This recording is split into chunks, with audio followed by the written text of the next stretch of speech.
다 같이 사도신경으로 우리의 신앙을 함께 고백하시겠습니다. 나는 전능하신 아버지 하나님, 천지의 창조주를 믿습니다.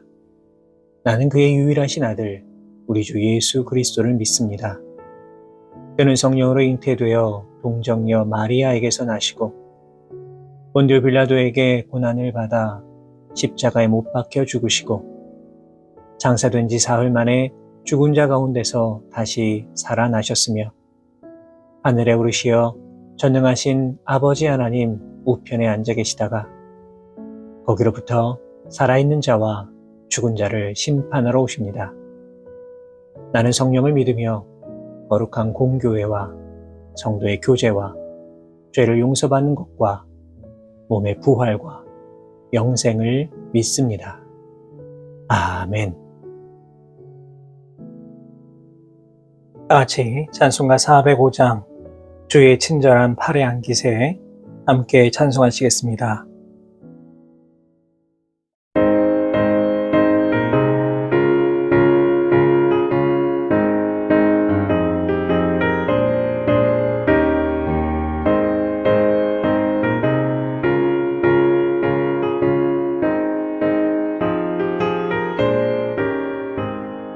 주의 친절한 팔에 안기세 우리 마음이 편안하리니 항상 기쁘고 복이 되겠네. 영원하신 팔에 안기세 주의 팔에 그 크신 팔에 안기세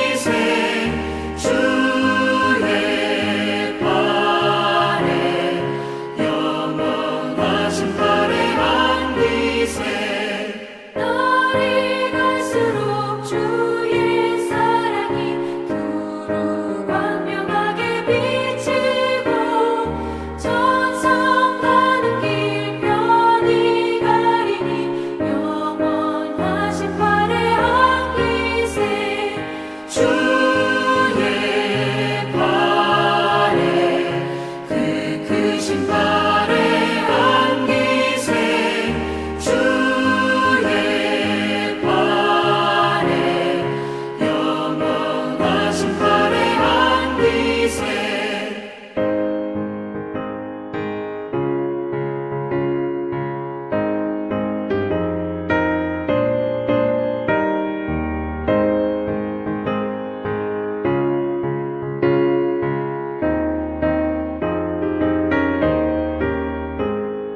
주의 보좌로 나아갈 때에 기뻐 찬미 소리 외치고 겁과 두려움 없어지니 영원하신 팔에 안기세 주의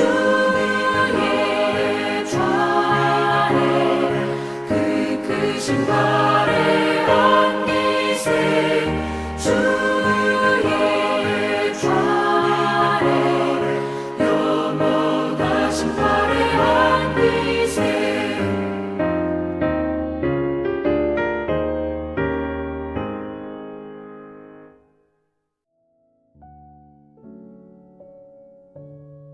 오늘 우리에게 주시는 하나님의 말씀은 구약성경 출애굽기 6장 1절에서 5절까지의 말씀입니다.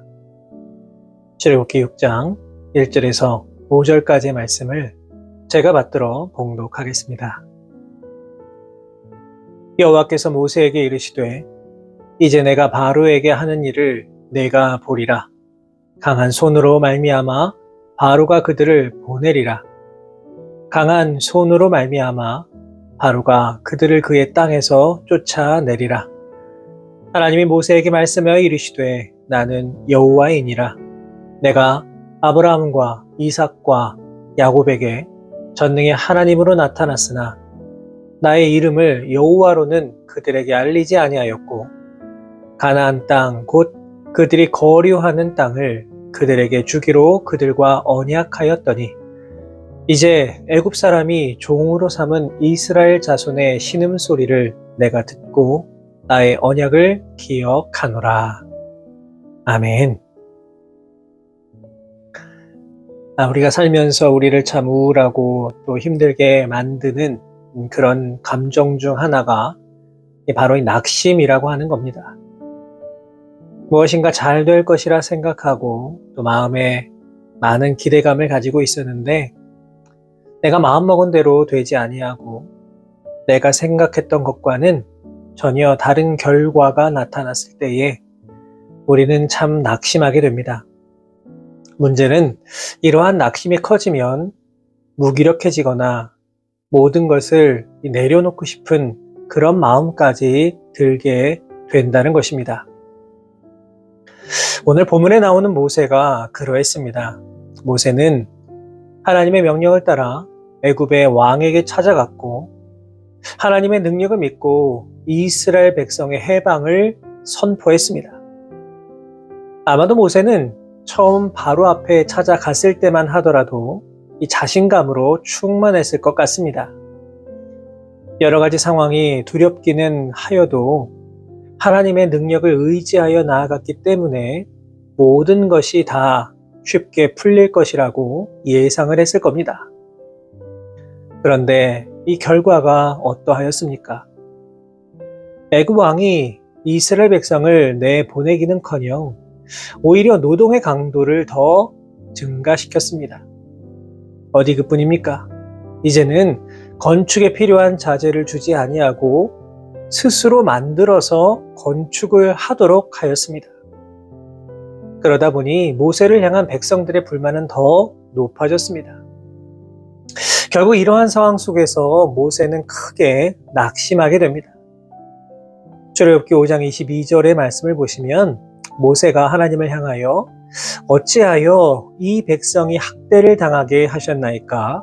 어찌하여 나를 보내셨나이까? 이렇게 부르짖어 기도하는 장면이 나옵니다. 아마도 이 순간 모세는 너무나도 마음이 찢어지는 듯한 그런 아픔을 느꼈을 겁니다. 그런데 이런 모세를 향하여 하나님은 무엇이라고 말씀하고 계십니까? 오늘 본문 1절의 말씀을 보시면 여호와께서 모세에게 이르시되 이제 내가 바로에게 하는 일을 내가 보리라. 강한 손으로 말미암아 바로가 그들을 보내리라. 강한 손으로 말미암아 바로가 그들을 그의 땅에서 쫓아내리라. 이렇게 말씀하고 계십니다. 하나님께서는 지금 낙심에 쌓여 있는 모세를 향해 내가 반드시 이스라엘 백성을 구원하시겠다는 그 하나님의 약속을 다시 한번 확인시켜 주심으로 말미암아 모세를 위로하고 계신 겁니다. 사실 인간적인 눈으로 본다면 모세는 지금 사면초가의 위기에 놓여 있습니다.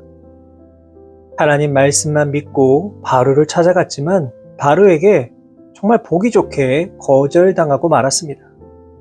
어디 그뿐입니까? 자신의 동족들에게도 배척당하고 있는 상황입니다. 그렇기 때문에 모세는 정신적으로 육체적으로 정말 많이 지쳐 있는 상태였을 겁니다. 그런데 바로 이러한 때에 하나님께서는 모세를 향해 내가 하는 일을 내가 보게 될 것이다 이렇게 말씀하여 주심으로 말미암아 지치고 고단한 모세에게 위로와 용기를 더해주고 계십니다. 사랑하는 여러분, 바로 이것이 우리가 믿고 있는 하나님의 모습입니다. 세상 사람들이 다 나를 떠나간다고 하더라도 우리 하나님은 결코 나를 떠나지 아니하십니다. 세상 사람들이 다 나를 멸시하고 비난한다 하더라도 우리 하나님께서는 한없는 사랑으로 우리를 위로하여 주십니다. 내가 깊은 절망과 좌절, 외로움에 떨고 있을 때에 나를 품에 안아 주시면서 나를 격려해 주시며 용기를 주시는 하나님이 바로 우리가 믿고 있는 여호와 하나님이십니다. 사도 바울은 고린도후서 1장 3절 말씀을 통해 찬송하리로다. 그는 우리 주 예수 그리스도의 하나님이시요 자비의 아버지시요 모든 위로의 하나님이시며 라고 고백하였습니다. 이 시간 하나님께서 나의 진정한 위로자가 되어주심을 기억하시기 바랍니다. 그래서 우리의 삶 속에서 힘들고 지칠 때마다 세상 속에서 위로받으려 하는 것이 아니라 더욱 하나님 앞에 나올 수 있기를 바랍니다. 하나님께서는 누구든지 자신에게 나오는 자를 향해 한없는 위로와 격려를 주십니다. 오늘 하루도 우리의 삶의 자리에서 하나님 앞에 나아가 하나님께서 주시는 위로와 격려를 통하여 세임받고 승리하는 삶을 살아가실 수 있는 우리 모든 성도 여러분들 다 되시기를 바랍니다. 또한 본문 1절 말씀을 보시면 하나님께서는 모세를 향해 계속해서 이 강한 손으로 역사하신다는 사실을 강조하고 있습니다.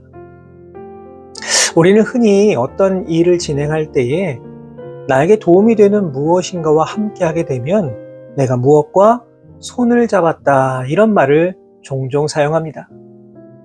이때 손이라고 하는 것은 나보다 더 큰 능력을 의미하는 겁니다. 그래서 많은 사람들은 이 손을 잡고 싶어 합니다. 자신에게 어려움이 닥쳐오고 도움이 필요할 때에 손을 잡고 힘을 얻으려고 합니다. 그런데 오늘 본문에는 이 세상 그 어떤 손보다도 강한 손이 무엇인가를 알려주고 있습니다. 그것이 무엇입니까? 바로 하나님의 손입니다. 사실 모세 당시의 바로라고 하는 위치는 절대 권력의 자리였습니다. 그 누구도 함부로 넘볼 수 없는 위치였고 바로의 한마디면 이스라엘 백성이 모두 다 죽을 수도 있었습니다. 그런데 이런 바로의 권력도 하나님의 강한 손 앞에서는 한없이 무기력했습니다. 실제로 하나님의 말씀은 그대로 다 이루어졌음을 우리는 다 알고 있습니다. 이처럼 대제국 애굽을 움직이는 손과는 비교할 수 없는 것이 바로 하나님의 강한 손입니다. 하나님의 손 앞에서는 그 누구도 그 무엇도 대적할 수 없음을 우리는 기억해야만 합니다. 불안하고 힘든 이 세상 속에서 우리가 붙들어야 하는 것 결코 권력이 아닙니다. 물질도 아닙니다. 우리가 끝까지 놓지 말아야 하는 것은 이 세상 우주 만물을 주관하시고 역사의 주관자 되시는 우리 하나님, 그 능력의 손입니다. 여러분 이 시간 과연 나는 무엇을 붙잡고 살아가고 있는가 깊이 돌아볼 수 있기를 바랍니다. 세상은 계속해서 하나님이 아니라 다른 무엇인가를 잡아야 살 수 있다고 유혹합니다. 어쩌면 그런 것들이 훨씬 더 좋아 보일 수도 있습니다. 그런 것들이 더 나의 마음을 위로해 줄 수 있을 것 같은 그런 착각이 들기도 합니다. 그러나 이러한 것들은 그저 한순간에 사라지는 안개와 같은 것들입니다. 오직 하나님의 손을 잡고 하나님과 동행하며 나아갈 때에 가장 복되고 평안한 삶을 살아가게 될 줄로 믿습니다. 오늘도 하나님의 그 강한 손을 붙드시고 그렇게 이 땅을 살아가시는 우리 모든 성도 여러분 다 되시기를 주님의 이름으로 부탁을 드립니다. 또한 우리는 오늘 본문을 통하여서 하나님은 약속을 지키는 하나님이심을 알 수가 있습니다. 본문 5절의 말씀입니다. 이제 애굽 사람이 종으로 삼은 이스라엘 자손의 신음소리를 내가 듣고 나의 언약을 기억하노라. 우리가 오해하지 말아야 할 것은 이 말씀이 하나님께서 언약을 잊으셨다가 백성들의 신음소리를 들은 후에 언약을 기억했다 이러한 말씀이 결코 아닙니다. 오늘 보면 3절의 말씀을 보시면 내가 아브라함과 이삭과 야곱에게 전능의 하나님으로 나타났으나 이렇게 말씀하고 계십니다. 다시 말해서 하나님은 이스라엘의 조상들과 맺으신 그 언약 결코 잊지 않으셨다는 것입니다. 그리고 이제 언약을 성취하시겠다는 하나님의 의지를 보여주고 계신 것입니다. 이처럼 하나님께서는 아무리 오랜 세월이 흘러도 당신의 백성과 맺으신 언약 결코 잊지 않으심을 우리는 기억해야만 합니다.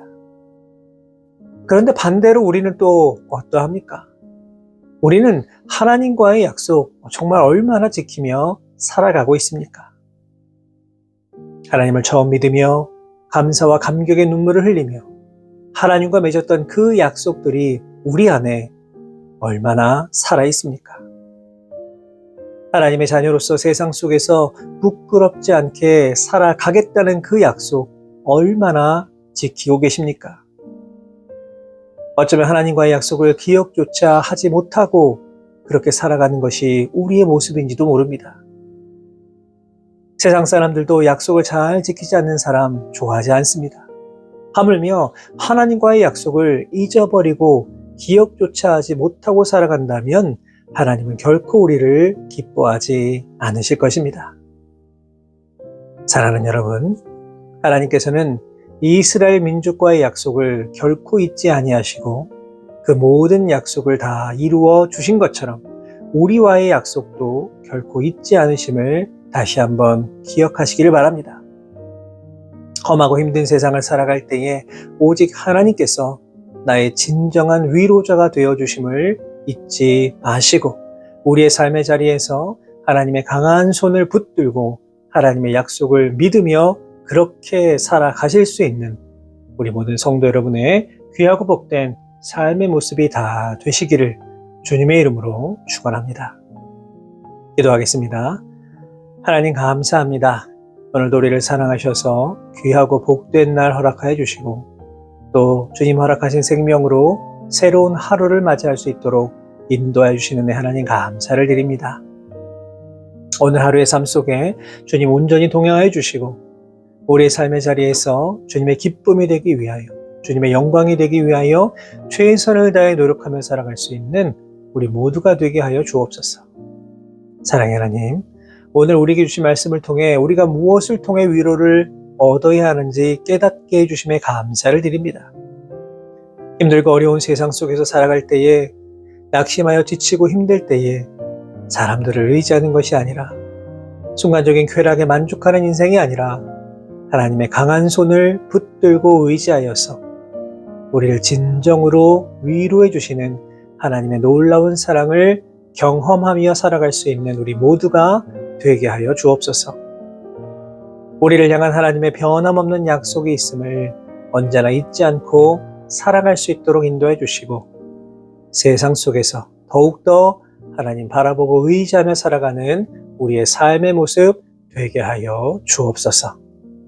이번 말씀 우리 주님 예수 그리스도의 이름으로 기도하옵나이다. 아멘.